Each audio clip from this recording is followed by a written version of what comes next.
Mary, I think we're back, and I think this is going to be the last time that we're going to try this. The internet bunnies are certainly they're testing our patience, but being two people who are very patient, we got a long way to go. Look, what I wanted to bring up is because you've been doing this for such a long time, and because you're experienced, I'd read an article, and I want to show you this article, and I'll read it out to you. I don't know, you can probably see it on your other screen, but I don't know if you can see that there. So what that has here, right, let me read this out. It says, this is from Scientific American, one famous example of a popular but dubious commercial personality test is the Myers-Briggs Type Indicator. This questionnaire divides people into 16 different types, and often the assessment will suggest certain career or romantic pairings. It costs $15 to $40 for an individual, but psychologists say that this questionnaire is one of the worst personality tests in existence for a wide range of reasons. It is unreliable because a person's type may change from day to day. It gives false information, bogus stuff, one researcher puts it. The questions are confusing and poorly worded. Vazare sums it up as shockingly bad. Now, that's a psychologist. What do you say in response to something like that? I will guarantee you, I will bet my house on the fact that they have never actually done it themselves and had it explained by a person who knows what it's all about. One of the reasons why a lot of psychologists have, some psychologists in the past have criticized it is that most psychological instruments measure traits. They sort of say you've got a particular characteristic and we're measuring how much you've got. Have you got a lot? Or have you got a little, or are you in the middle with majority of the population? And so they'll measure something like extroversion, and they'll say that the people who've got too much, if they've got too much, it's a bad thing. If they've got too little, it's a bad thing. We want people in the middle, so you get this normal distribution in the population. This is a totally different concept here. We're not measuring traits. These are not traits. What Jung is saying is these are mental processes that we use, and we use both, and it's asking the question, which one do you prefer? Yeah, preference, yeah. Which one works best for you? And so it's not a question of how much, but which one is the predominant one. Now, a lot of psychologists don't understand that because most psychological instruments are measuring traits, and they assume that this one is as well, and therefore they get upset about the fact that it doesn't fall out the same way as their trait models do. And when they talk about the fact that they don't like the language, the interesting thing about these instruments, like the Myers-Briggs is one, and then the one I use mostly is the majors now. And the thing is, when they look at the question, they'll ask a question to try to get a person to choose. It might be a sensing answer or an intuitive answer. But what they've also learnt to do is they'll put the sensing part of the answer, or sensing answer, in sensing language, and the intuitive answer in intuitive language. Because what they've found is that when you read a question, both answers might look really good, but you'll be attracted unconsciously to the one that's in your language. And so if you ask a question and there's lots of facts and details in it, or specific information, the sensing people will be attracted to that, and they're more likely to pick. But the intuitives will be turned off by all the facts and details. And Gotcha. If you ask a question that has words like dream and possibilities in it, the sensitive people won't be interested in it. And so the good instruments that work with this type material have that extra level of sophistication in them. But like if the psychologists don't understand how the instruments constructed, or what the theory says about the dichotomy. You've got a dichotomy there, but you're working out which one is the preferred way. Yeah. If they don't understand that, then they'll look at it and think that there's something wrong with the instrument.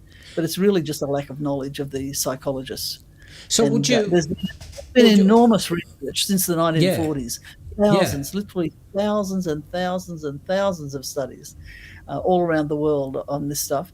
And it works. And not only that, but there are millions of people every year who do this, and they keep doing it. You know, consultants and some psychologists, counsellors, careers advisors, all that sort of thing, they keep using it because it works. Like I had criticism years ago from some people at the psychology department at one of the universities in Sydney, and they say, "Oh, we don't believe in that. That's that's nonsense." And I said, "Well, do you know down in your student services department down there where they're advising students on their courses and their subjects, they're using that with your students down there." Yeah. And they're also using it in the Graduate School of Management because the business people can see the benefit of it. And so people who could see the benefit will use it. But very often people in the psychological arena, as in some other areas too, they will try to guard their own little territory and promote that. Yeah, I wonder what their motivation is when they put out such an article like that. What their motivation is to disrupt it, is to. Yeah, it obviously tells me that person has a certain personality preference as well, wouldn't they? Well, it could be a personality thing. Could also be their preferred branch of psychology, because there was a lot of criticism here in Sydney. Oh, this is going back 25 years ago. And it actually appeared in the Catholic newspapers, and they were saying, Jung's an atheist. Why are we teaching this in Catholic schools? But when I tracked down who the guy was writing it, he was a fellow from New South Wales University, and he was the head of the behaviourist department. Now, behaviourists is a whole different branch of psychology. They don't believe that there is such a thing as personality. Gotcha. They believe that people are created by their environment. You put in a stimulus, you get a response. And so it's a very different branch of psychology. And you'll often get this kind of sparring between different branches of psychology. Yeah. Because each one's competing for the market, I guess. Well, there's another one that came up, and sorry to throw these at you, but go right ahead. Yeah, I've seen them all before. Yeah, Noble Academy says personality tests don't work. Here's why, and the alternatives. Personality tests, we think, help us understand ourselves better, but in reality, they are often a self-gratifying exercise that gets us no closer to understanding ourselves or others. So what do we say about that? So it's a self-gratifying. People wouldn't keep using it if it didn't work. I mean, you could name just about any organisation and open up the newspapers, and any organisation that is named in that newspaper, I'll guarantee there's somebody in that organisation who's used this. Yeah. And over the years, because we've trained people in banks and insurance companies, TAFE, universities, schools, everywhere, and they keep using it because it works, because it does help people understand each other. And I'll give you a couple of examples. Many years ago, I did a workshop for a little organisation over at Cremorne, and at the end of the workshop, a lady came out to talk to me with tears in her eyes. It was all finished, and she said to me, "I got divorced 6 years ago." She said, "If I had done this, we'd still be married." Wow. But she said, we couldn't understand each other, and I could see no light at the end of the tunnel, so I ended the relationship. And she said, if I had done this, it'd be different. Okay, and let's hit when the rubber hits the road. I want to throw some quick fire questions or people at you, and maybe you can tell me some of their personality traits, or maybe their ENFP, ISTJ, whatever. Anthony Albanese. Oh, you picked the hard one. Oh, really? I've got to say I haven't done any serious research on him, so I've got to qualify that. It's not easy to pick a person's personality type. If you're living with them for years, someone you're married to or your children, you can often pick it because you're seeing them in their natural state. Gotcha. Right? And you're seeing them over a period of time, or if you've known someone since childhood or whatever, you can sometimes pick it. But people think it's really easy. They say to me, "Can you tell my personality type?" Yeah. It's not that easy. What you're looking at is behaviour. Yes. What I will say about Anthony Albanese is what's very clear is he seems to be very concerned about the needs of people. He's very focused on that. He talks a lot about like single mothers and people who are homeless, all that kind of thing. And so I would guess that he's probably a feeling type rather than a thinking type. Just the fact that he's so focused on that. I suspect he might be introverted. Again, I don't know for sure. But when I compare him to someone like Tony Abbott, it's quite different. Right. And but I'll do some research on him. But That's I okay. did a little bit on Tony Abbott. Now, Tony Abbott was an interesting fellow because, and again, I haven't asked Tony what his type is, so you can only ever guess when you're looking at someone else. But he, people who know him say that he's a really nice guy, and he's really kind and thoughtful and whatever. But in the political arena, he was criticised a lot for not being compassionate enough or not being caring enough. He's a thinking, well, I'm pretty sure he's a thinking type and a judging type, which means he's very decisive and very logical, so doesn't talk a lot about feeling sorts of things. Also very extroverted, so it comes across strongly, So let's go overseas. Let's try someone overseas. What about Obama?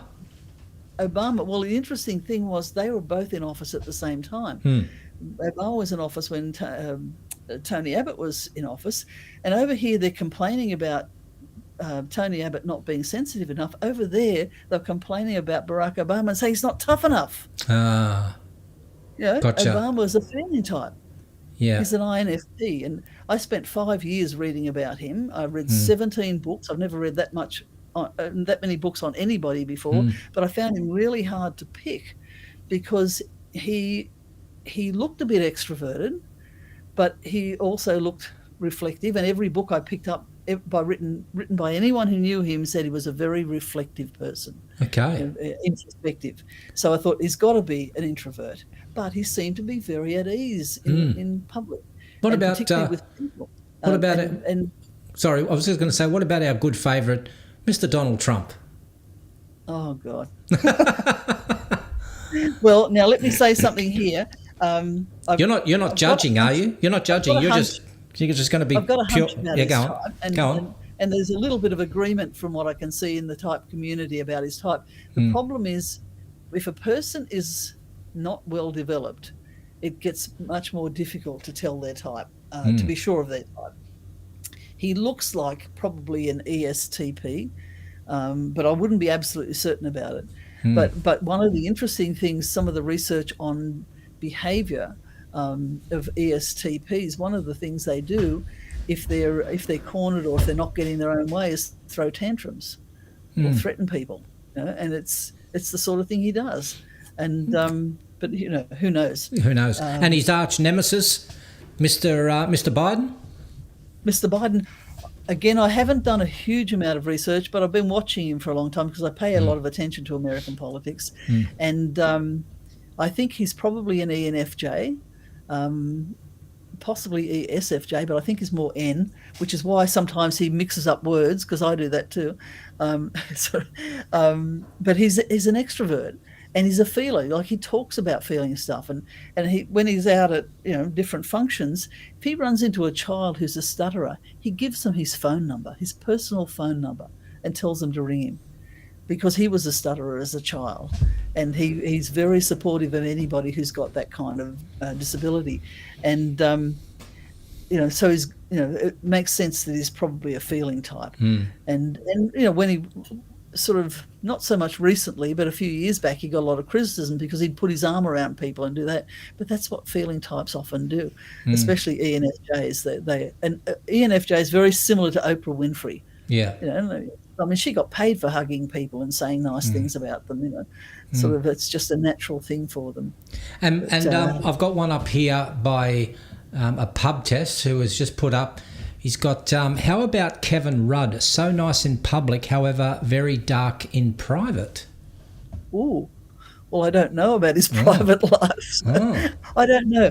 I found him a little bit difficult to work out. Mind you, I didn't do a lot of reading about him or research, and you've got to do that to really have any sense of what's going on. He looked to me like an intuitive and a thinker. Not absolutely certain about introversion and extroversion, and not certain about the P or the J either. But there were times when he was criticised for not being sensitive or whatever, and that's something you'll hear a lot more from about people who are thinking types. He certainly did seem to be visionary, like he's more intuitive, looking at possibilities. I'm not really sure with him, because I just haven't done the research. Now, somebody I have watched for a long time that I'm pretty sure of, and there's a huge amount of agreement in the Australian community, is John Howard. And John Howard looks like an ISTJ. So introverted, sensing, very practical, and thinker, and organised. And that sort of fits too, because he was treasurer before he was prime minister. But the other thing about that particular type, they often referred to as guardians. They're very traditional in their values, very reliable, dependable, responsible.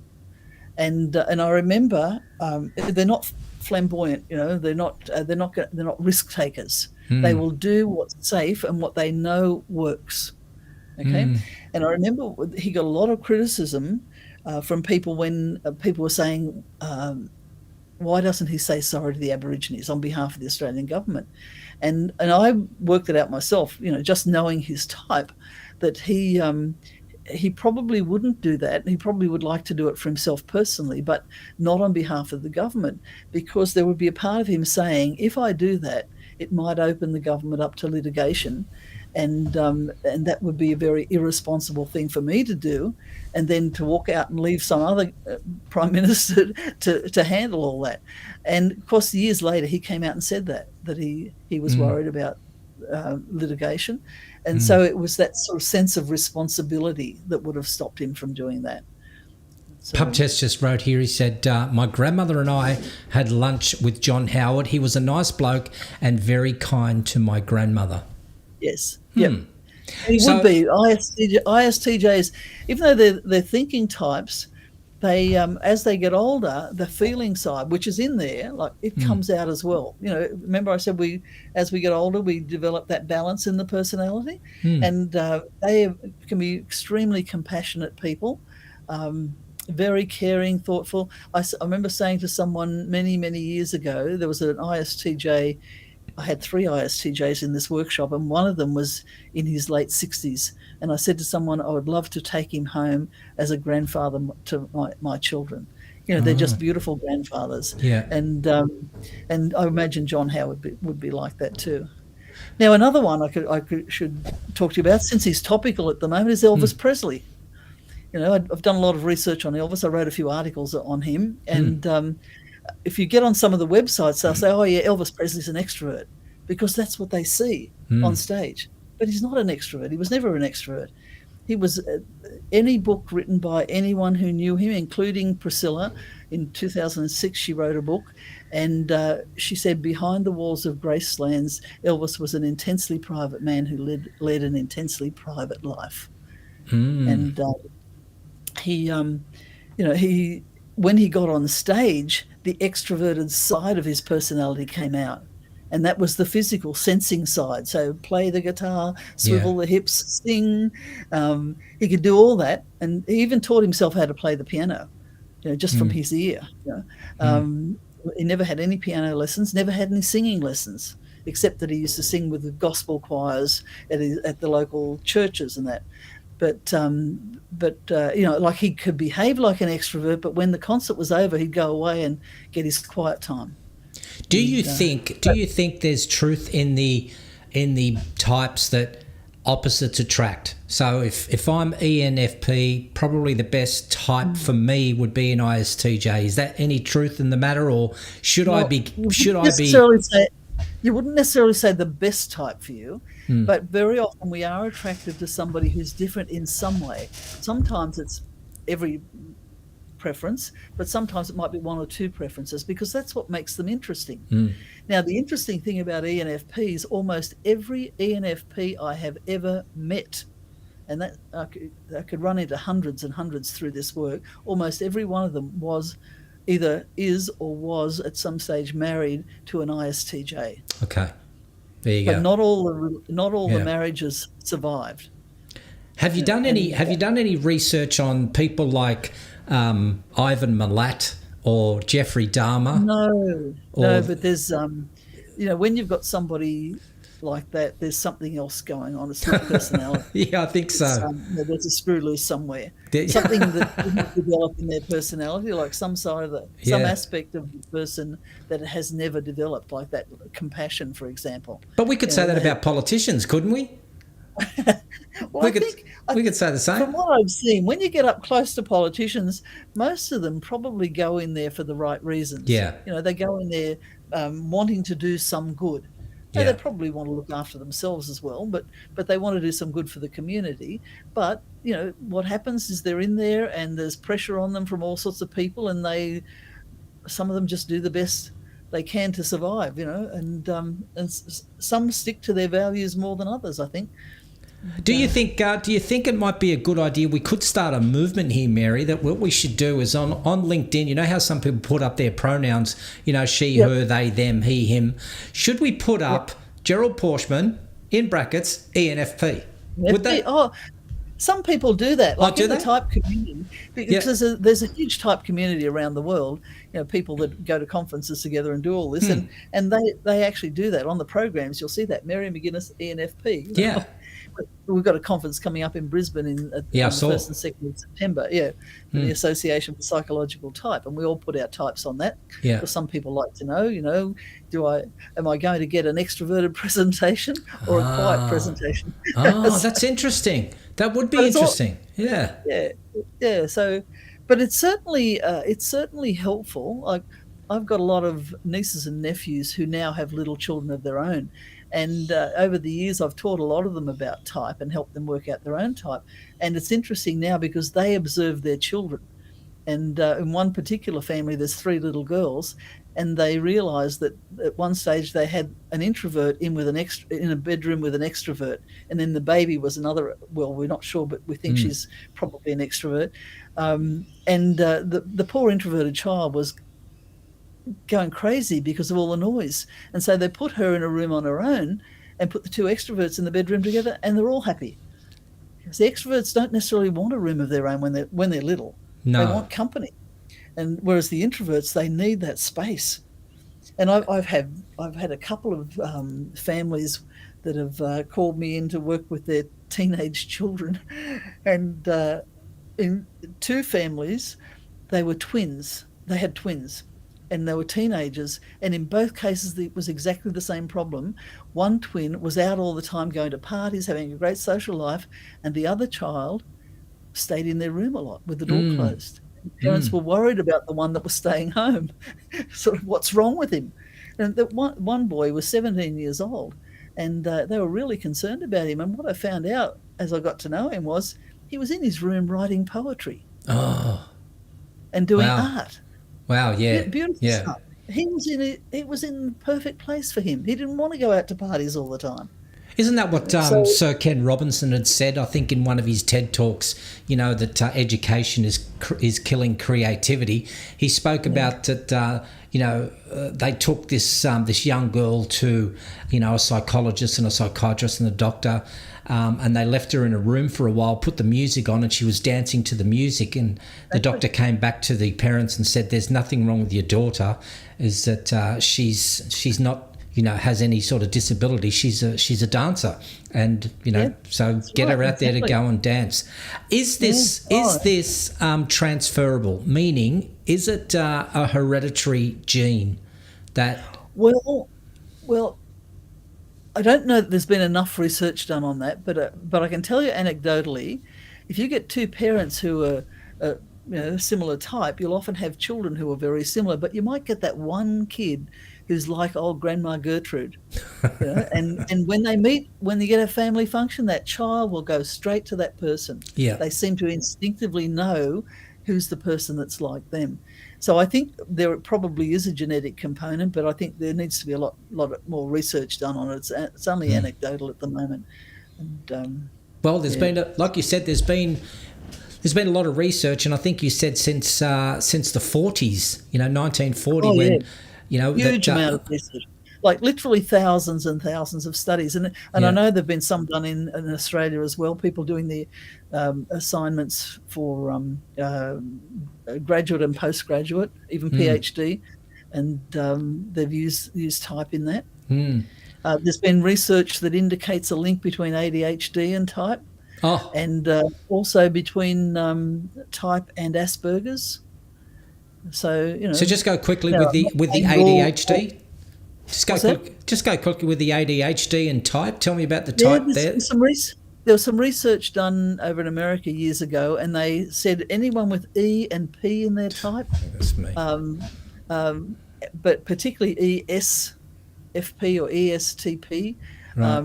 Now, that doesn't mean all of them are going to be ADHD, but it seems that a lot of the kids with ADHD seem to have those particular preferences.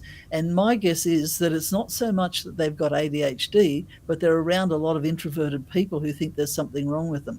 In a lot of cases, there's nothing wrong with the kid. It's the fact that they're in an environment that they don't fit in. And I remember watching a video on the ABC several years ago now, and it was quite a good video. Like it was a good documentary on ADHD, but they featured two families. One, I think, had 2 little boys, and the other one had 3 little boys, below the age of about 7. And the kids were, bouncing around and, being no more extroverted and noisy than my own son at home.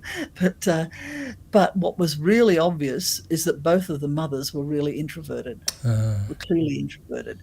And one of the mothers, they videoed her taking the youngest child, who was 4 years old, to the psychiatrist, and actually sitting there with the psychiatrist and saying, he needs to go on Ritalin like the others. I can't cope. And so the problem there was not the kids, I don't think. The problem there was that the mother needed a break. She needed someone to give her some space away from 3 bouncy little boys, noisy little kids.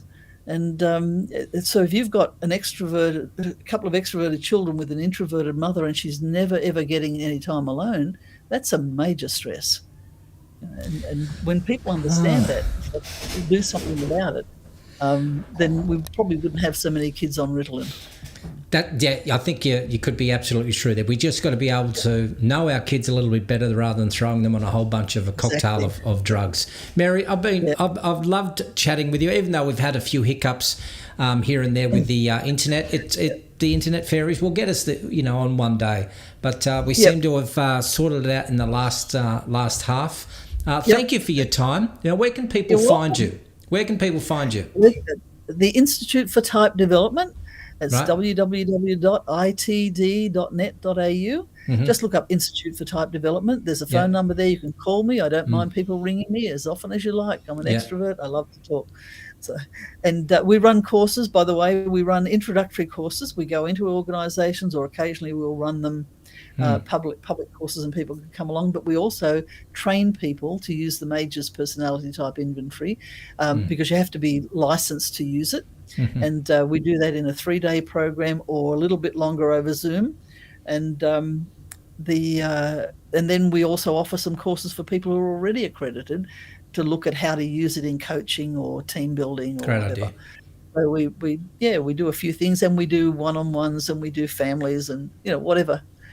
We're flexible. It's been such a pleasure talking to you, and I think we're going to do this again, and we're going to get everything right. And I've got so many more questions that I need to ask you because there's so much more to talk about. Come back again. I can talk about this. We'll do it properly next time. I won't muck it up. That's right. All right, Mary. Well, Mr. NBN mucked it up, I think. Yes, I think so. NBN. What is that, a personality type? NBN? No, maybe not. All right. Nice chatting with you. Great chatting with you too. Bye. Thank you. Bye, everyone. Thanks for the invitation. See you again. Bye-bye. Bye.